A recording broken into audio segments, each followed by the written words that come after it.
Hello, नमस्कार. तर आजच्या एका नवीन व्हिडिओमध्ये मी आपलं स्वागत करते. तर आजचा व्हिडिओ हा नवीन आईसाठी आहे. म्हणजे जर तुम्ही नवीन आई असाल आणि तुम्हाला दूध येत नसेल, तर आजची ही रेसिपी खास तुमच्यासाठी. तर आजची रेसिपीचं नाव आहे मखाण्याची खीर. तर मी यासाठी मखाणे पहिले भाजून आणि मिक्सरमधून बारीक करून घेतलेले आहे.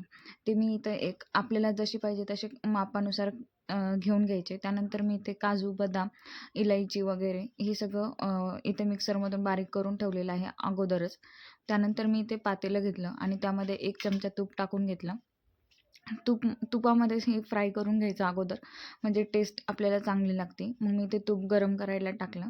त्यानंतर मी यामध्ये मखाना पावडर पहिले फ्राय करून घेणार, म्हणजे थोडी टेस्ट चेंज होते आणखी. मग त्यानंतर मी यात मखाणे पावडर ॲड केलेली आहे.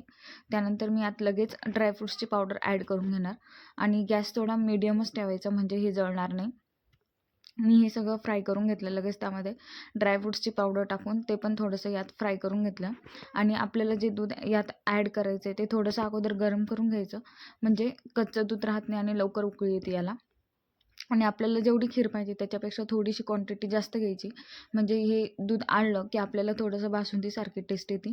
मग याला थोडंसं गरम वगैरे करून घेतलं मी आणि यात लगेच दूध ॲड करून घेतलं, मला जेवढं पाहिजे होतं तेवढं. मग मी ते यात ॲड केलं आणि याला थोडं उकळण्यासाठी थोडं ठेवून दिलं. त्यानंतर याला थोडीशी उकळी आली की त्यानंतर मग यात थोडीशी मी हळद ॲड केली.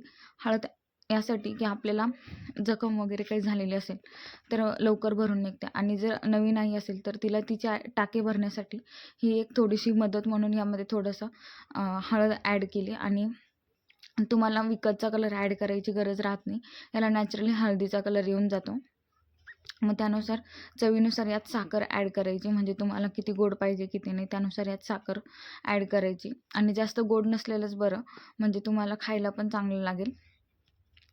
तर मी इथे थोडीशी साखर ॲड करून घेतलेली आहे. आणि दूध तर आपलं अगोदरच आळलेलं असतं, त्याच्यामुळे नंतर जास्त वेळ ठेवायची गरज नसते.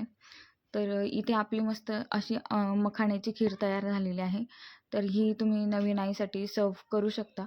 जर तुम्हाला आजची रेसिपी आवडली असेल आणि असेच आणखी व्हिडिओ बघायचे असतील तर नक्की कमेंटमध्ये सांगा आणि चॅनलला सबस्क्राईब करायला विसरू नका. आपण भेटूया एका नवीन व्हिडिओमध्ये. तोपर्यंत बाय.